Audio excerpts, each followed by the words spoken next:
वो बड़े हैं ना उनका बयान बड़ा है, वो झूठे हैं, झूठे मक्कार हैं, उन्होंने मक्कारी की है। सुन तो नहीं, लीजिए। मुझे सुनना ही नहीं, आप मेरा जवाब सुन लीजिए जो मैं कह रहा हूँ। इनके बेहुदा सवालों के जवाब मेरे पास नहीं। मेरे नौजवान की बात करो, माफिया तुमने लाया, शराब के ठेके तुमने खोले, बताओ नौजवानों को रोजगार कितनों को दिया? हाउस को चलाते चलाते 10 साल हो गए, इन्होंने जलील किया है हम लोगों को, और आज इन जलीलों की मैं बात सुनूं जिनकी औकात नहीं है? इनको एक सवाल के अलावा जवाब ही नहीं देना था, बस पढ़ के आएंगे शाम को, सुबह रट्टा लगा के ठोकना ही ठोकना है सवाल। अरे बहस करो। ये मोदी की विरासत से आए और वो अपनी विरासत से आए।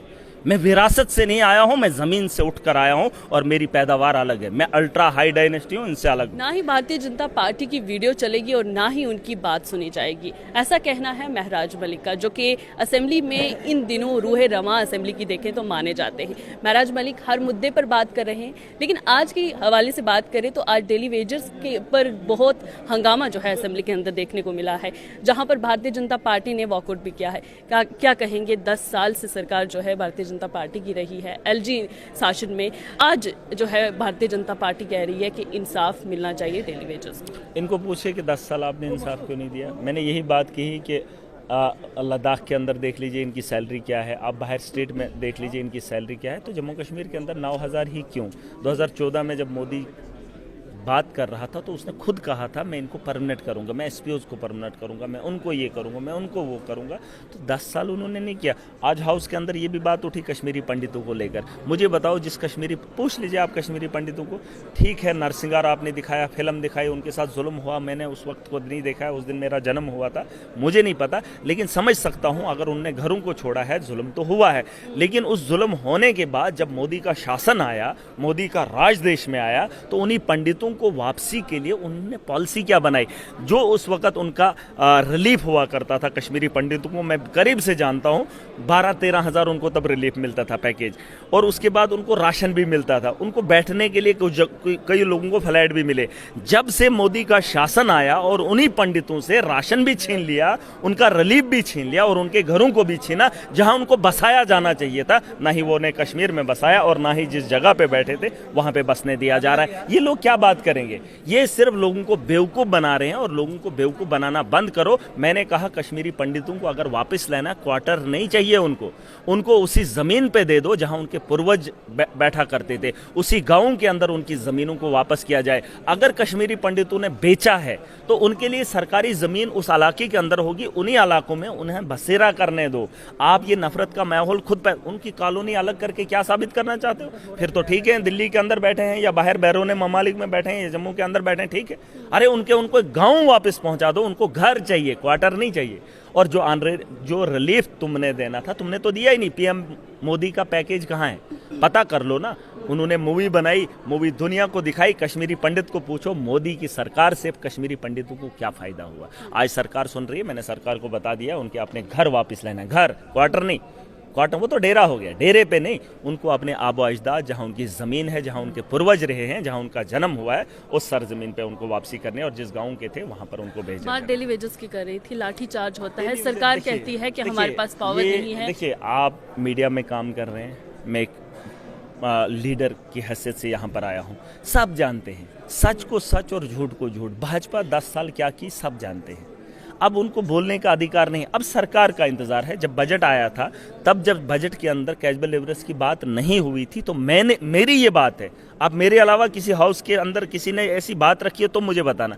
मैंने उस वक्त ये बात रखी थी कि अगर आपने परमानेंट का इंतजाम बजट के अंदर नहीं किया या नहीं कर पाए, तो यकीनन आपको इनकी सैलरी को बढ़ाना चाहिए, क्योंकि महंगाई बहुत है। कम से कम इनकी सैलरी को बढ़ा दो, जब तक ना आप इनको परमानेंट की पॉलिसी तैयार करोगे। तो मैंने कहा था, मैं आज भी वही कह रहा हूँ कि उनके जो है तनख्वाह को बढ़ाया जाना चाहिए। 6 महीने का वक्त मांगा है और सरकार सक्षम है, सरकार का वादा है, उमर अब्दुल्ला का वादा है, उसने अपने मैनिफेस्टो में ये बात लिखी है कि कैजुअल लेबरर्स का मैं मसला हल करूंगा, 200 यूनिट बिजली मैं दूंगा, 12 गैस सिलेंडर मैं दूंगा, ये तो उसने कहा है। अच्छा, भारतीय जनता पार्टी के मैं जो ये कह रहा हूं, एमएलए हैं, नहीं, भाजपा को हक ही नहीं है, हाउस के अंदर क्यों बोलेंगे? जो मोदी के शासन में, एलजी के शासन में उन्हीं कैजुअल लेबरर्स को पिटवाया। जी ने एक बयान दिया है आज, श्यामलाल के बयान सुने, उन्होंने कहा है कि जब वो पीएचई मिनिस्टर थे, मुझे ना श्यामलाल की बात सुननी, ना भाजपा अच्छा, की, ना मोदी की सुन लीजिए। नहीं, मुझे बयान ही उन्होंने बड़ा बयान दिया है, उन्होंने कुछ भी कहा ना है। वो बड़े हैं ना उनका बयान बड़ा है, वो झूठे हैं, झूठे मक्कार हैं, उन्होंने मक्कारी की है। सुन तो लीजिए नहीं, मुझे ना। सुनना ही नहीं, आप मेरा जवाब सुन लीजिए। जो मैं कह रहा हूँ,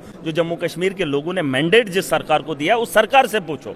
उमर अब्दुल्ला को बनाया, उसने वादा किया मैं परमानेंट करूंगा, तो कराओ उससे। उमर इनसे अब्दुल्ला कोई बात की नहीं, इनसे कोई बात एक सवाल का जवाब देते हुए उन्होंने कहा कि नेशनल कॉन्फ्रेंस की जब सरकार थी उस श्यामलाल वक्त भी नहीं चाहिए डेली मुझे। वेजेस आप के मुझे लिए एक बात सुने बताओ। सुने अरे आप पढ़े डेली लिखे, वेजेस एक के मिनट, लिए एक मिनट। कमेटी बनाई नहीं, गई नहीं, थी। नहीं, नहीं, आप सुन लीजिए। ये लगाए हैं यहाँ की सरकार ने कैश बिल, इसलिए लड़ रहे हैं ना सड़कों पे। आप पढ़े लिखे, आप सुन लेना मेरी बात। बेहुदा लोगों के बेहुदा सवालों के जवाब मेरे पास नहीं। इनको लगता है मैं पागल हूँ, लेकिन इन पागलों और जाहिलों के जवाब मैं नहीं दूंगा। ये जो कैजुअल लेबरर्स हैं, ये एलजी और मोदी के दौर में नहीं लगे हैं, ये पुरानी सरकार में लगे हैं। तो इस वक्त मांग कर रहे हैं हमारे बारे में सोचो। आप मोदी की राज में देखो, इन भाजपाइयों के राज में देखो कि कितने नौजवानों को इन्होंने रोजगार दिया।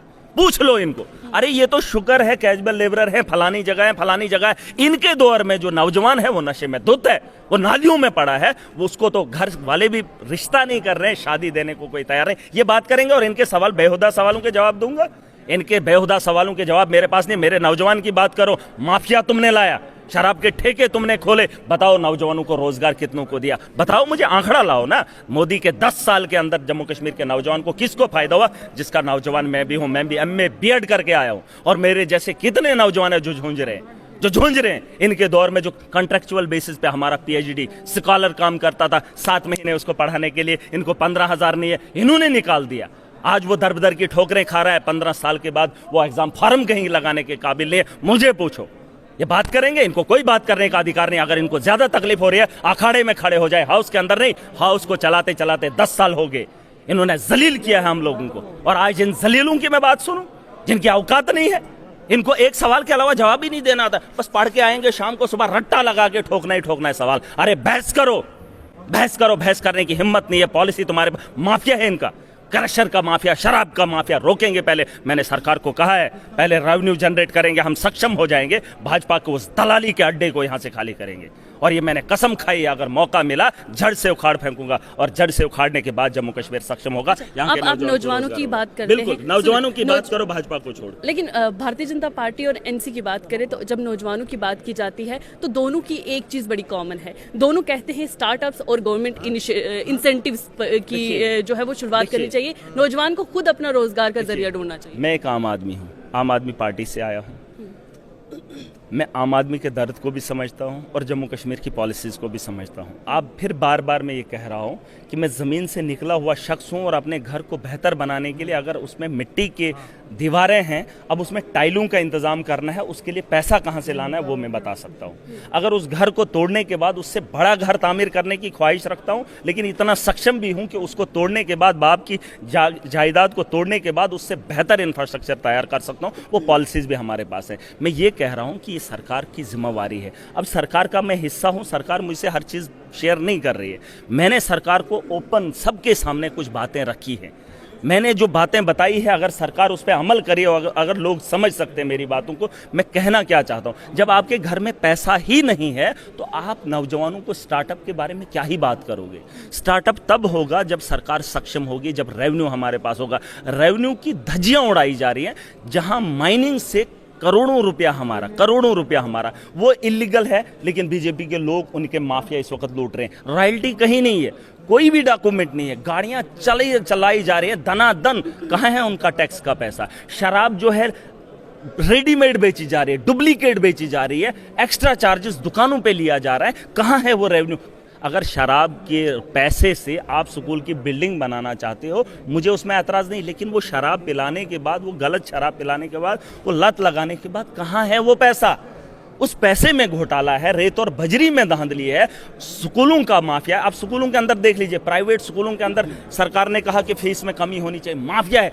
6,000 रुपया एक फर्स्ट क्लास की बच्ची को स्कूल में एडमिशन के लिए है, मंथली फीस है। जहां गवर्नमेंट स्कूलों के अंदर कोई जाने की मजबूरी बन गई है ना, सरकारी स्कूल छोड़कर प्राइवेट स्कूलों में। मैं वही कह रहा हूं, मैं सुन लीजिए, मैं एक आदमी हूं, मैं 90 में एक हूं। मैं 90, ये सवाल मुझसे मत पूछिए, ये उमर अब्दुल्ला से पूछिए। ये भाजपा की उस सरकार नहीं हिस्सा हूं, मगर मैं शरीक नहीं हूं। शरीक उसके बराबर में नहीं हूँ, उनके हिस्से में नहीं बीजेपी कहती है आप उसकी शय पे हंगामा करते हैं। नहीं। अब बीजेपी क्या सिखाएगी मुझे या ये लोग क्या सिखाएंगे? मैं खुद सक्षम हूँ, मैं जीत कर आया हूँ, ये विरासत में आए।